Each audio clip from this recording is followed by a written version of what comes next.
Magandang umaga po sa ating lahat, mga kapatid. Magandang umaga din po, Father. Araw ng Lunes, sa ika-12 linggo sa karaniwang panahon.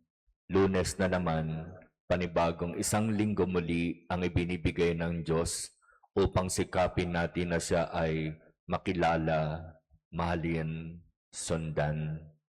Panibagong pagkakataon upang sikaping magmahal sa kapwa, lalo na yung itinuturing nating kaaway.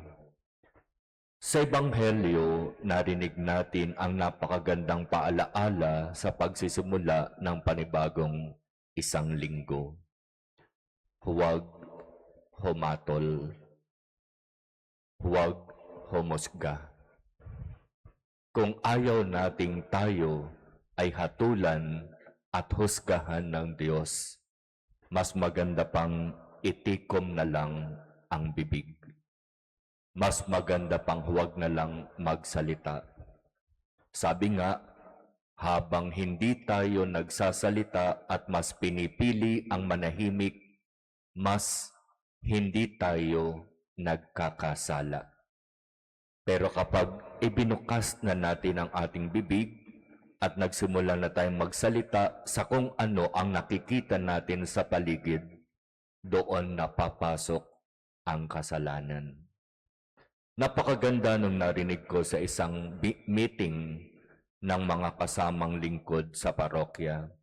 Sinasabi niya, alam mo, Father, napapansin ko may mga pagkakataon na ang simbahan napakadumi.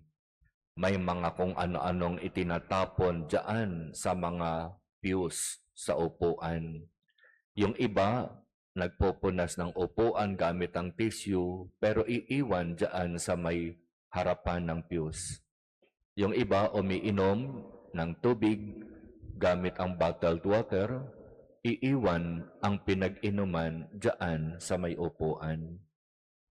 At ang magandang sinabi niya, Father, alam mo, hindi naman sa pagmamayabang, pero pag ako ay nagsisimba, nagdadala ako ng plastic para lahat ng mga dumi at basura na makikita ko, nilalagay ko na doon sa plastic at itinatapon ko sa basurahan.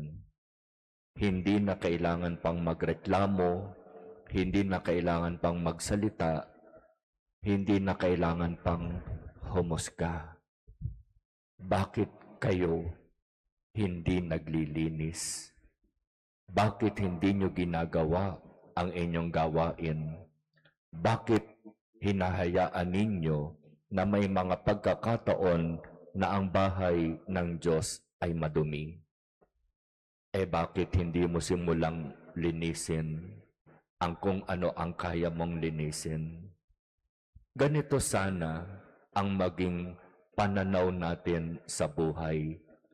Huwag nang magsalita pa kung wala din lang namang magandang sasabihin. Mas maganda pang tahimik na gumawa, tahimik na kumilos, at mas matutuwa ang Diyos, di ba? Kaya sa araw na ito, mga kapatid, ito ang biyaya na hingin natin sa Diyos. Huwag tayong humatol. Huwag tayong humusga. Huwag na tayong magsalita kung wala rin lang naman tayong maganda at mabuting sasabihin, sapagkat magiging dahilan pa ng ating pagkakasala ang kung anong hindi magandang lalabas sa ating mga bibig.